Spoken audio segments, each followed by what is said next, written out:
Friends, I'm MJ Hobby Corner. My name is Martin, and in this video I would like to show a couple of scratch builds that I have for my new mesh army. It is a sci-fi army, and so I'd like to show a couple of the units, and I'll talk a little bit more about it once we check it out.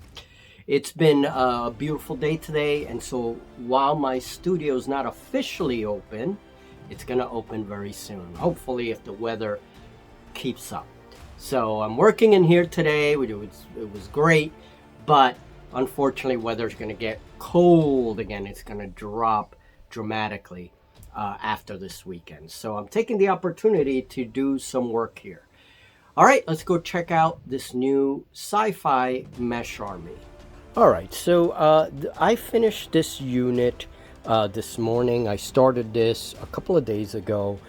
This morning I made this batch of troops here and I finished them, and then I finished this walker here this morning, and then this I started a couple of days ago and I finished yesterday.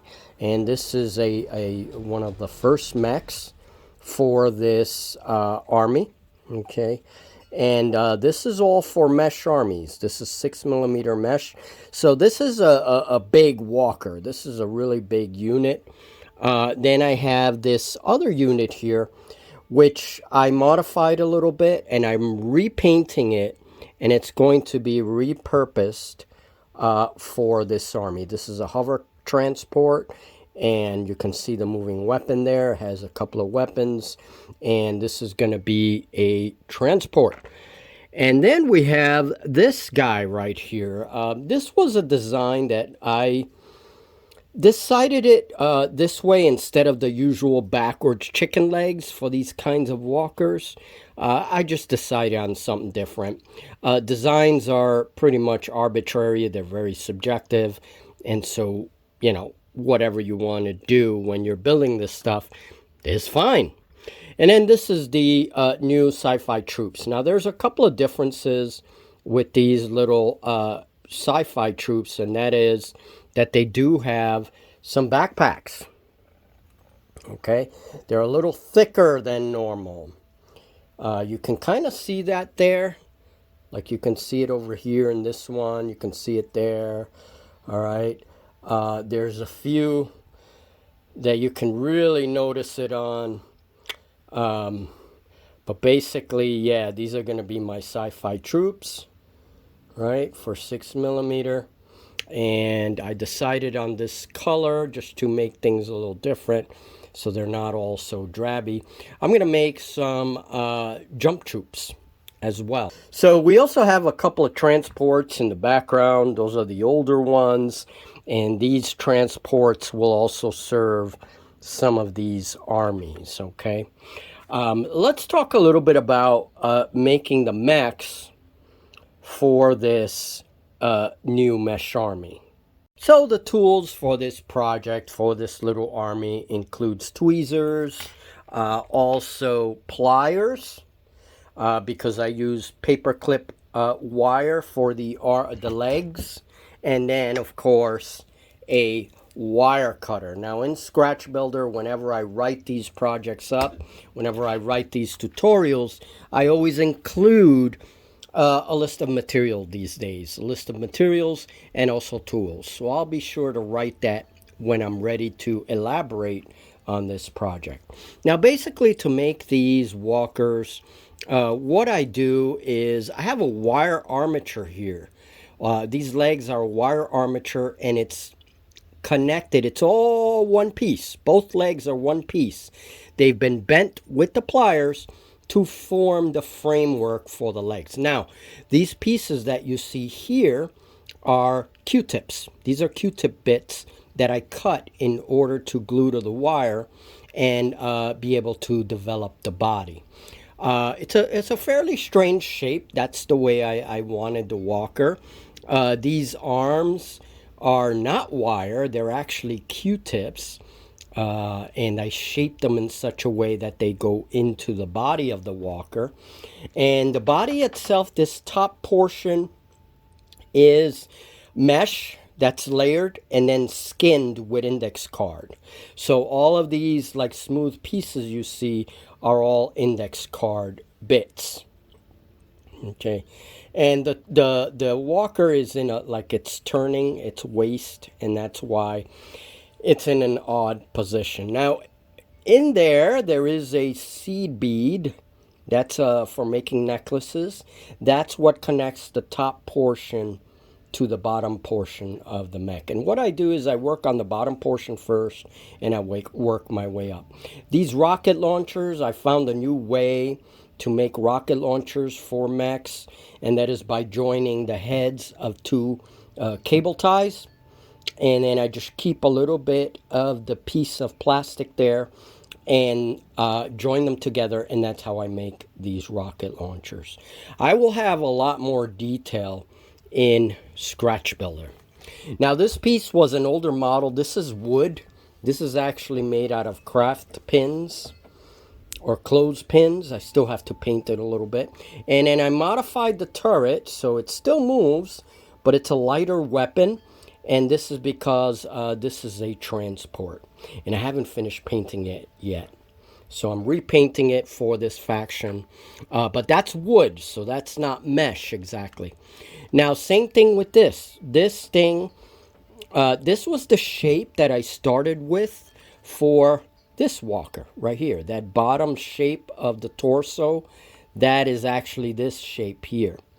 But all I did is I took mesh, I cut it up, and then bent it. I used a little bit of heat, and I cut out like 3 or 4 of these rectangles, and then I layered them up to get the thickness that I wanted for the body here. Now the rest of it is just adding pieces, bits and pieces of different things. This tube here is actually a small, it was from a little spray bottle, a miniature one, and I actually took the plastic tube and cut it up, and that's the cannon right here. And then we have these 2 small, probably auto cannon, and they're attached to a little turret down there. Now that doesn't move, I glued that in place. And then of course I also have a few more aircraft that I want to make. I showed you guys these atmospheric transports and other craft that I made using spoons and such. And so I think this ship would go well with this faction. But again, I have to finish painting things. And once I'm finished with this, I'm going to add a couple of new things. I have a couple of tanks. I have an anti-aircraft tank there that I can use.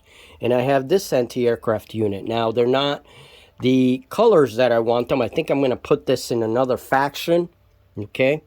And this one, I may actually paint so it fits this faction. Maybe add a little bit of blue. Maybe make a nice like blue camo or something so that it'll fit. And this is an anti-aircraft weapon. The weapon actually moves up and down, and the tank moves. So this is a very large anti-aircraft weapon, and maybe that'll go with the faction. This is going to be another faction. This is a really big 4-barreled weapon that is used in anti-aircraft, and again the gun moves. Okay, now these are older builds, very old builds. These are older builds, so I may use these in other sci-fi mesh armies. But I also have other tanks that I want to make that are going to be a little more futuristic looking.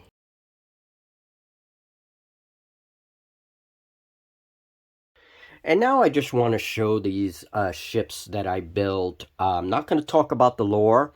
I do have a whole new lore that I'm working on called Soul, Cradle of Humanity. And that's also going to include some games and complete lore videos, all of that. I will give more information on that in the future. I just want to talk about the builds. This is the beginning of a Martian fleet. I already have the Jovian fleet and Terra's fleet. So if you purchase this month's Scratch Builder, I do go into a little bit of the lore with respect to Terra, okay, the cradle of humanity. Now, so these are Martian vessels. Now, again, these all have their own lore and reasons why they're built the way they're built. But one of the important things is that these are modular. Okay, so they have modular command portions that come off. Okay, and again, I will have a whole lore as to how that works and why the Martians build this way. These vessels are built by a company called Vanguard Industries, which is based in a shipyard, a very large shipyard that is orbiting Mars. And that is the second most important shipbuilding yard of the inner system. The first belongs to Terra. So how do I build these things? Well, you see a number of different caps. These are all soda caps right here, and I collect these. People give these to me as well. So these are little blue caps, and here is a paper fastener.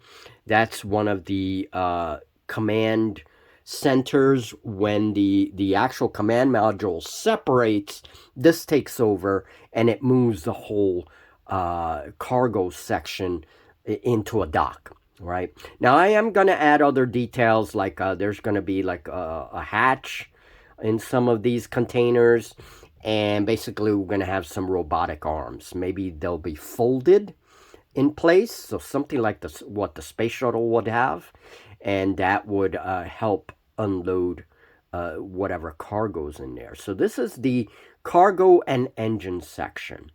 Now, one of the things I'm going to talk about, one of the disadvantages to building this way is that maybe these caps can be found in other areas, or you may have caps that look differently in your area, right? Because this uses all recycled material. Some things can be universal, like if you get products from Walmart, maybe they have caps like this, right? But if you don't have a Walmart in your region, well, you may have to find a replacement. Now, there are a tons of different kinds of caps that you can use. This is going to be a ship someday. And this, of course, comes off. And, you know, we have this cap here that I could use in a variety of different ways, okay? In Scratch Builder, I'm going to talk a little bit about these different pieces, where I get them from, and what kinds of alternatives you may use. For example, you can use, instead of the cap that I have here, maybe use something like this, right, from a paint container. This also makes a very good rear engine. I usually put clusters of engines in there, right? And for a capital ship, it works very well. So there are ways to make it so that you can build with universal materials, and you can also have your own materials, whatever materials you've collected, that'll make the ships uniquely yours. Okay, so that it's an advantage and a disadvantage. I also use a lot of these wall anchors. You can get them in different hardware stores. Now here, notice how whenever I use a magnet, these button magnets are very, very inexpensive, much cheaper than any earth magnet. Okay, so for example, here's the washer, and then it just creates another class of freighter, right? Just by changing that command module. Here is an example of how the washer helps, so that, because sometimes these magnets are not properly polarized, and so putting the washer there helps to polarize them. And now I have a whole new class of vessel just by changing the command modules. All right, so this is now a Martian battle cruiser. And they don't have a lot of these ships. The only reason why they're able to do this is because of their doctrine, that whole modular doctrine that they use. This thing also has torpedo tubes. It has quite a few weapons. These are automated weapons. These are not crewed. And then we have little EMP dishes that help defend against drones and stuff. I do use a lot of drones in this lore. So I'm going to have to make little swarms of drones.